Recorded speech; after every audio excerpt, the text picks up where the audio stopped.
अस्सलाम वालेकुम। आज का जो हमारे पास अगला टॉपिक है वो है कि पोस्ट फिक्स और प्री फिक्स ऑपरेटर्स कैसे काम करते हैं और पोस्ट फिक्स और प्री फिक्स ऑपरेटर के अंदर इंक्रीमेंट और डिक्रीमेंट ऑपरेटर्स हमारे पास बेसिकली क्या होते हैं और ये कैसे काम करते हैं।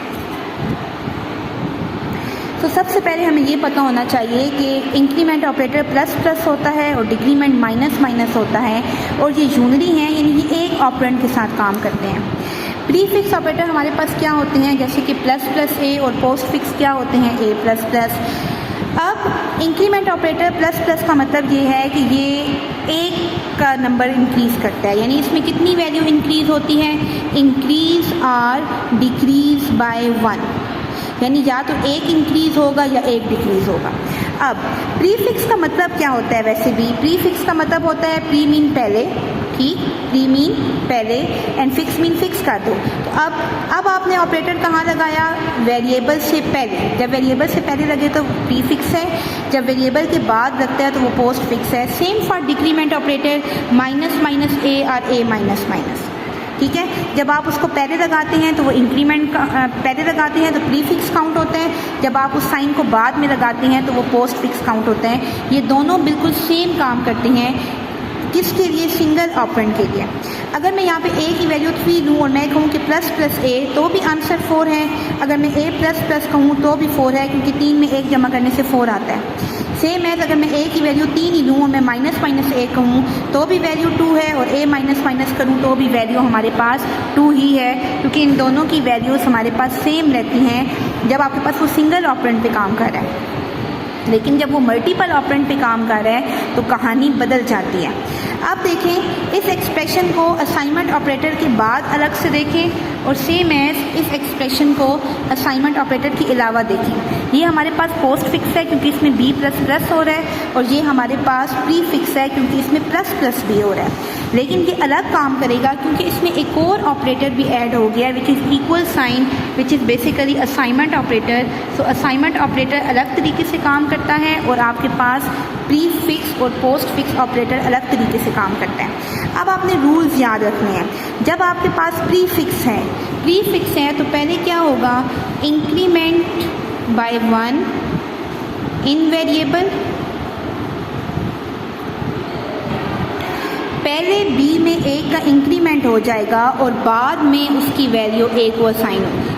हमें वैसे भी कॉमनली पता होना चाहिए कि असाइनमेंट ऑपरेटर आपके पास कैसे काम करते हैं। अगर मैं यहाँ पे लिखती हूँ a इक्वल्स टू बी और a की वैल्यू 2 है और b की वैल्यू 4 है, तो b की वैल्यू a को असाइन हो जाती है। ये हमेशा राइट साइड से लेफ्ट साइड पे वैल्यू असाइन करता है। और इस इक्वेशन के बाद जब b a को असाइन हो जाएगा तो b भी 4 हो जाएगा और a b, क्योंकि b की वैल्यू a को मिलने से दोनों की वैल्यू सेम हो गई है।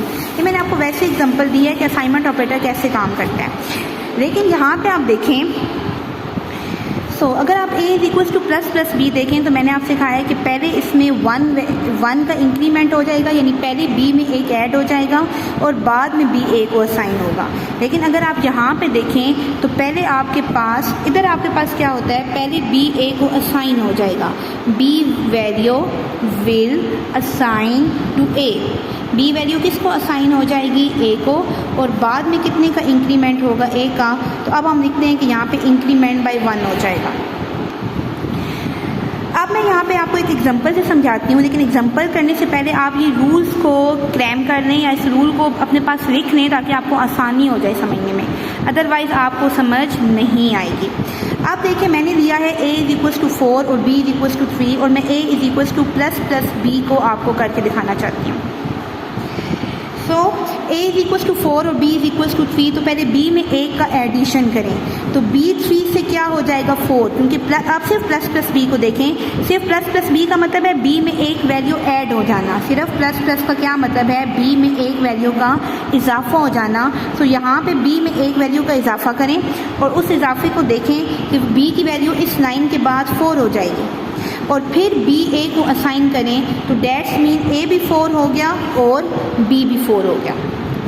तो इस वैल्यू के बाद a की वैल्यू भी 4 हो जाती है और b की भी 4, क्योंकि b में 1 जमा करें b 4 हो गया, a ऑलरेडी 4 था तो वो असाइन होने के बाद भी 4 ही रहा। अब यहाँ पे देखें a 4 है और b 3 है और a equals to b plus plus करें। अब पहले क्या होगा, पहले बी ए को असाइन हो जाएगा और बाद में उसमें एक इंक्रीमेंट होगा, क्योंकि पहले उसको इक्वल के बाद वेरिएबल मिल रहा है, यहाँ पे उसको इक्वल के बाद ऑपरेटर मिलता है तो पहले वो ऑपरेटर अपना काम करता है, यहाँ उसको इक्वल के बाद वेरिएबल मिलता है तो पहले अपना वेरिएबल काम करेगा।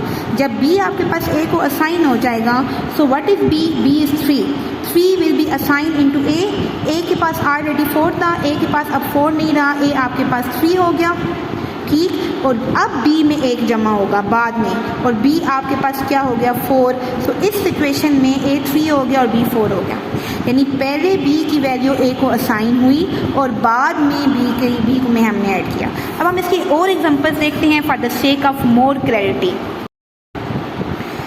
अब मैंने दोबारा इसको लिखा है और अब मैं यहाँ पे कोई और एग्जांपल देती हूँ। लेट्स सपोज ए को 7 ले लें और बी को 9 ले लें, और यहाँ पे भी ए को 7 ले लें और बी को 9 ले लें और दोनों में फ़र्क समझें। हमने यहाँ पे रूल 1 लिखा है। यहाँ पे रूल 1 क्या है कि पहले इंक्रीमेंट बाय 1 हो, किस में, बी के अंदर, और फिर बी असाइन हो किसको, ए को, देन बी असाइन टू ए। तो सबसे पहले पहला रूल फॉलो करें कि बी में 1 का इंक्रीमेंट करें और बी की वैल्यू 9 से 10 कर दें। सो बी आपके पास 10 हो गया। अब बी की वैल्यू, सो बी हमारे पास 10 हो जाएगा। अब हम क्या करेंगे, यहाँ पे a is equal to b plus plus के बाद b 10 हो जाएगा और b की वैल्यू हम a को असाइन करेंगे, यानी पहले b की वैल्यू में इंक्रीमेंट हो जाता है, बाद में b असाइन होता है। तो इस इक्वेशन के बाद a भी 10 हो जाएगा। सो b भी 10 हो गया और a भी, पहले b में क्या हुआ इंक्रीमेंट, उसके बाद जो b की वैल्यू थी वो a को असाइन हो गई। अब आप यहाँ पे देखें, यहाँ पे पहले क्या होगा, पहले b असाइन हो जाएगा, b value assign to a postfix में पहले असाइन हो जाती है, देन इंक्रीमेंट बाय 1, फिर वो कितने से इंक्रीमेंट होता है, 1 से।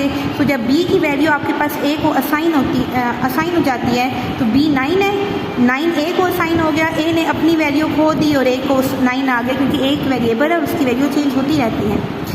फिर a आपके पास 9 हो गया। अब आपने क्या करना है, b में 1 ऐड करना है और b आपके पास 10 हो गया। सो इस इक्वेशन के बाद a 9 हो गया और b 10 हो गया। अब आप अपनी प्रैक्टिस के लिए यहाँ पे डिफरेंट आपने एग्जांपल्स लें, लाइक आप a को 8 ले लें, b को 11 ले लें, इसी तरह आप a को 11 ले लें, b को 13 ले लें, a को 7 ले लें, b को 12 ले लें और दोनों एक्सप्रेशंस को सॉल्व करें। a is equals to b plus plus B और a is equals to plus plus B भी, और फिर देखें कि आपके पास इसके आंसर्स क्या आते हैं। और फिर आपके जो भी आंसर्स हैं वो आप मुझे कमेंट्स में मेंशन करें ताकि मैं उनको चेक करूं कि क्या आपने इसकी सही कैलकुलेशन की है या नहीं।